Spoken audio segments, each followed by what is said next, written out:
let me start by just introducing Erica. So Erica Farber, she's the president and CEO of the Radio Advertising Bureau.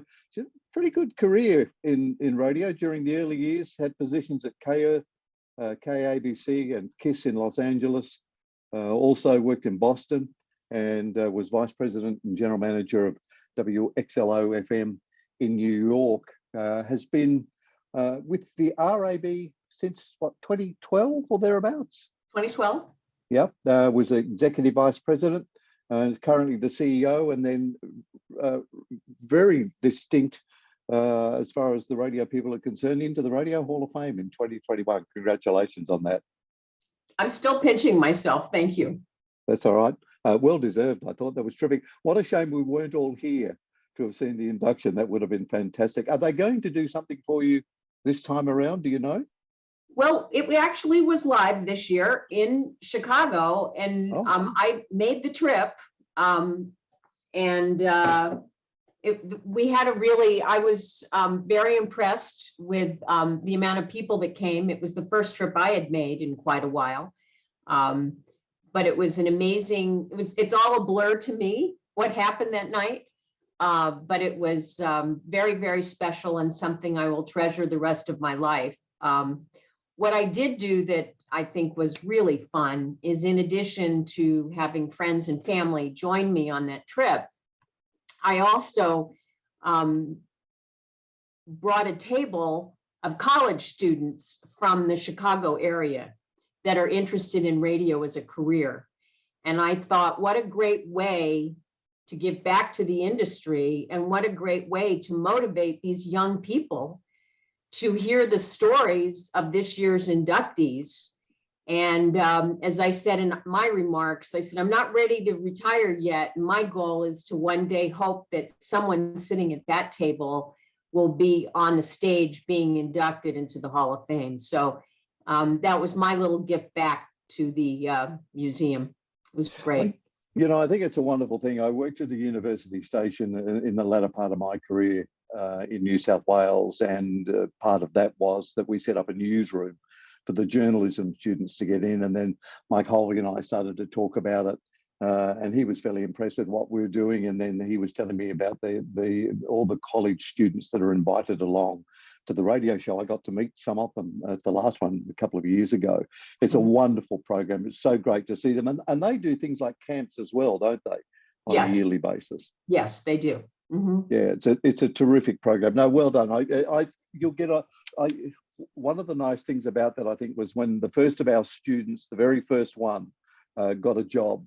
I think we were more excited than she was, and that's half the fun. So the radio show this year, how terrific that we're all back together again. Though interestingly, you've combined it with the NAB show. So what was the reasoning behind that? Well, first, you know, the hard concept is going to be there really is no radio show anymore. What has happened is that our partner in the radio show, who always has had this spring conference, you know, it's no secret that everything is changing and continuing to evolve. Conferences are very expensive to put together. And, you know, the lines are getting blurry. Yes, we're in the radio broadcasting business, but we're also in the digital business. We're also in social media. We're also in digital. And as those lines are getting fuzzier and fuzzier, the NAB sort of stepped back and took, they started to think about what their conferences are. And then we met together, and our executive committees from both organizations met. And it was really a decision to say, because the needs of the business are changing so dramatically, that it's probably the right time to merge that into this bigger show. So for those that will be attending the show this year, yes, there is a large footprint from an exhibit hall standpoint, but the education and content will be much there'll be a lot more of it, if you will, because before there were always some sessions at the spring conference, but most people didn't attend that conference primarily for content. But now there is tremendous content. I know at the REB, we're responsible for 7 sessions. And in addition to our sessions, the NAB is also, there's a full slate from Sunday to Wednesday. So there is a lot of rich content in addition to a huge footprint of exhibitors. So there's going to be a lot to do and a lot to see and a lot to learn. I think one of the big things about NAB has always, for me, has been, you're right, is that the exhibits part of it is enormous. And if you're in the radio or audio industry, the equipment that you can see is always spectacular. And then you get to see all the software guys here as well. I've enjoyed the conference content as well. And it's not difficult to get from one to the other because you've got a couple of days either side. Will that be the same again? So most of the radio content's sort of mid, isn't it? Well, so it and Saturday. It's interspersed in Yep. every day. You know, it's not just because I think some people were thinking, oh, the radio show is going to be tagged on. That is not the case. I know I'm doing a session that's Sunday morning at 9 a.m. So a lot of people think there's no content. Well, Sunday is a full day of sessions. So, you know, we're encouraging people to come in Saturday because Sunday morning we're going to start right away. And it's an important session that we're doing. And the title is really, what business are you in? And I've got 4 really great broadcasters that from their perspective, they're going to delve in to what their business looks like today. And then we will all group together and have a conversation about what should we be focused on today to ensure our future tomorrow. I think one of the important things about these conferences too is the exchange of ideas that you get from the larger to the smaller stations. I think you can always learn something from the larger ones, but I've always enjoyed the small to medium market exchange. Yes. I think that they've been terrific, especially for what will be Australian provincial or regional radio stations. I think they're ideal. Well, and again, we're running one that's, it's an exchange with medium and small markets. So that's always a cornerstone. And we would never think of not including that because, as you said, it's such a robust conversation. And at the same time, you literally walk away with thoughts, ideas, specifics that you can integrate immediately into your operations. So the program from the radio point of view, will go Sunday through to Wednesday. Yeah. So there's plenty to be happening, and it's mostly all day, set up in a similar place to where it's been. So you're right there in the midst of everything. Absolutely. The new what's going to be a little bit different is there is a brand new exhibit hall, which many people haven't seen, but for those that have attended the show in the past that used Uber or Lyft, that used to be a giant parking lot. And they've actually built a whole new part of the convention center. So a lot of the content will be in the brand new part of the convention center. So that should be great too. I'm looking forward to that. I'm going to go past this afternoon. I want to have a look and see what it looks like down there because they spent, what was it, $1 billion that they spent on it? It was an enormous amount of money. I don't know the sum, but you could be right. It was an enormous amount of money. It's a terrific facility. So if I was to ask you about what you think are going to be the highlights of the conference, what would be the top things that you would pick? I know that's a tough one. It's like picking your favorite child, isn't it? Honestly, and this sounds so ridiculous in a sense, but this is the first time in over 2 years that the entire ecosystem will be in one place live. And that's huge.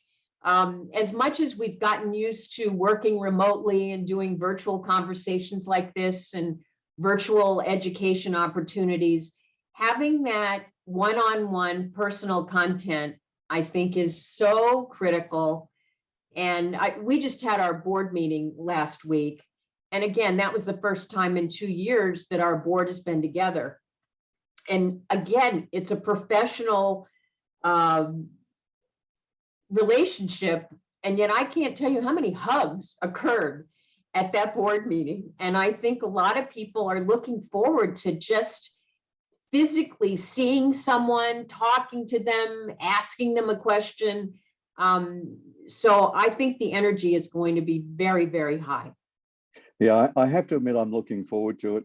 I said to Mike Holby when I was talking to him the other week, I'm really going to miss the Radio Days conference that happened later in the year. I thought it was just a neat, very engaging conference to go to. It was small and confined, and you got terrific conversations out of it. But I'm not sure that it's particularly different at NAB, because I've done both of those for the last 10 or 15 years. So you still see the same people there, but a lot more equipment, as I said before. It's almost like a family reunion of sorts. Yeah. As big as our industry is, it's very easy to get your arms around it. And I think that's good. And then secondarily, what I'm excited about, having a seat at the table is always important, whatever table that is. And whether you're talking about video or social media or podcasting or whatever it is, radio has a place in all of that. And so opening up our eyes and our minds to that, and being side by side with our peers that represent other areas, I think it's really critical for learning. And I think it's critical for allowing us to open up our minds and not be limited in any sense by what the potential can offer.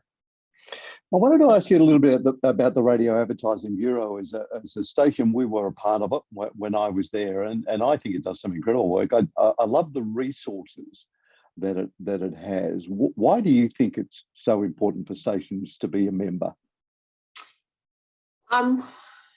Well, there's a lot of reasons. Probably the most important reason is the more we can all be saying the same message at the same time consistently is critical. And what I mean by that is, radio is not going away. Radio has evolved and it's changed. But how we present radio and how we make sure that radio continues to be top of mind is the responsibility of everybody that works in our business. And whether you're in the smallest unrated market to the largest rated market, at the end of the day, it's a very similar business. We are all trying to serve our communities, and we are trying to provide value for our advertisers, whether they're local or national. And so again, the more we can be telling the same story, providing tools and resources to those local, regional, and national advertisers, and touching our communities, that's why it's really important. And many, especially now through consolidation and the challenges we've gone through in COVID, we've been busier in the last 2 years, as busy as we always are, but the engagement we've had with our members has escalated in the last 2 years. Because a lot of time a seller, whether they're the most seasoned seller or a brand new seller, even though many companies provide resources and tools for their sellers, the RAB is a safe place, if you will. There are no stupid questions. No one is judged. And we just try to do the very best that we can to provide those resources for our sellers that they can use. We opened up our webinar series, like many people, because we would always do webinars once a month, and our members paid extra for that. And as soon as this happened, I said, you know what, open the doors, let's stop charging. And we ended up doing a live presentation every single week. And as things started to change, and we were getting, I mean, the numbers were staggering. Our average attendee for our live webinars were 500, 600, 700 people every week. And they were different people. And so in working with our sales advisory committees, we just made the decision, now it's our members expect it. I had a member today, we're doing one next week on nonprofits. I had a member today reach out and say, this is so timely. Is there a way I can register some of my nonprofit clients to listen in on the live presentation? And the answer is of course, but that's the kind of engagement that we have with our members. And it's, as I said, the responsibility has gotten larger. We have limitations because, as I like to say, we're small but mighty. We have 21 of the most incredible people that I'm surrounded with, but we don't call it in. When I look at the amount of work that we do and how many live calls we take, how many live chats we take on the internet, how many emails we receive, it's astounding how many touch points we have with our members. Thanks for that. I think that really sums it up really beautifully. I wanted to ask you one more question. Gordon Smith, of course, is left the NAB, and you've had a terrific relationship with him. What do you think his influence has been over radio in particular during his tenure? Oh, I think Gordon was the right guy at the right time. The NAB is such an important organization, and it's our lobbying organization for our industry. And, Gordon, with his political background, highly respected on the Hill. And I think he brought an element to our industry, again, of having a real seat at the table. And when Gordon speaks, you listen. And Curtis, who's following in his footsteps, is certainly very different from Gordon, but he's got fantastic energy. He has a wonderful background, and he has stepped into this job, and he is going full speed ahead.